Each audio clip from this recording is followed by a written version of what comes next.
suite, nous sommes en ligne avec Dylan de Yaoundé au Cameroun. Bonjour Dylan. Bonjour. Dylan, vous êtes un jeune diplômé brillant. Vous avez été lauréat de votre Master 2 en langue et linguistique espagnole à l'université Yaoundé 1. Vous êtes aussi enseignant de français et d'anglais dans un institut privé à Yaoundé. Et vous souhaitez monter très prochainement, je crois que c'est pour juin prochain, une école de langue. Montaigne disait, je préfère une tête bien faite que bien pleine. Prise au pied de la lettre, cet aphorisme de Montaigne serait fondateur de toutes les formes d'ignorance. Mais au fond, c'est la parabole de l'inculture, de la civilisation avant la culture. Il est donc réconfortant pour certains, surtout pour ceux dont la vacuité intellectuelle mérite la mesure, pour ceux dont le foisonnement neuronal est en panne. Or, si vous êtes d'accord avec moi du fait qu'étymologiquement, l'intelligence, c'est d'abord le fait de savoir lier, de mettre en relation, d'établir un lien. Vous me considérez automatiquement qu'on ne peut pas mettre en relation rien avec rien et que le début du lien, qui est le propre de l'opération alchimique de l'intelligence, suppose que l'on ait les éléments de comparaison et dans notre sens, l'improvisation. Bonjour, je suis Dylan Sadio, lauréat de plusieurs prix internationaux, écrivain, formateur d'ELF, DALF, TCF, TEF et enseignant d'espagnol. Mettez-vous dans vos 31 car aujourd'hui, voici venir l'épisode 2 de notre thème intitulé l'improvisation. L'improvisation est polysémique. C'est à la fois une pratique, c'est la théorie de cette pratique, c'est l'enseignement de cette théorie et c'est l'histoire de l'enseignement de cette théorie. En d'autres termes, un improvisateur est un rhéteur en érection dans son rectorat. Je m'explique. C'est quoi un rhéteur? Un rhéteur, c'est tout simplement un adepte ou un pratiquant de la rhétorique. Et maintenant, quand je parle d'érection, on pense directement au grec. On pense au latin, au grec, qui essayait de mettre cela en avant. L'érection, c'est beaucoup plus dans le sens de virilité quand on parle d'homme. Mais maintenant, nous sommes au sens connoté de la chose, c'est-à-dire au sens figuré. Je parle d'érection, c'est-à-dire d'excitation. Donc, un rhéteur en érection, c'est tout simplement un orateur qui est prompt à vouloir dire ce qu'il va dire, qui est prompt à enjamber les antéjambes psychologiques d'une personne afin de mieux véhiculer son message. Donc, c'est pourquoi j'ai mis rectorat, un rhéteur en érection dans son rectorat.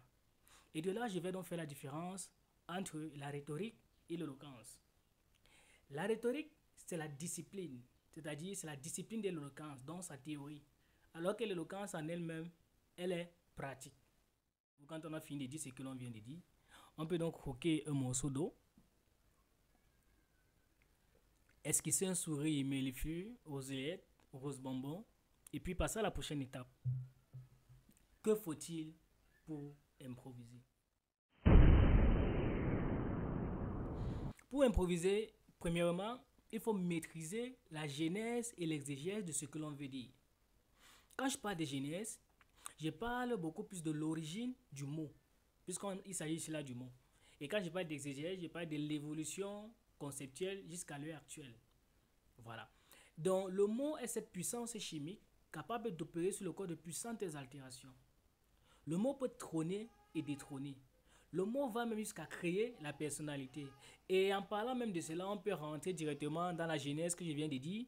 Si on parle le cas de genèse, on va voir un personnage qu'on appelle Abraham. Abraham, ça veut dire père d'un petit peuple. Mais Dieu lui a dit, aujourd'hui tu t'appelleras Abraham. Et Abraham qui signifie père d'une multitude de nations.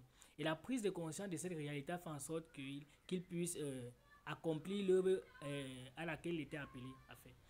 Donc, je prends encore dans le Nouveau Testament, puisque la Bible est d'abord un livre littéraire avant d'être spirituel.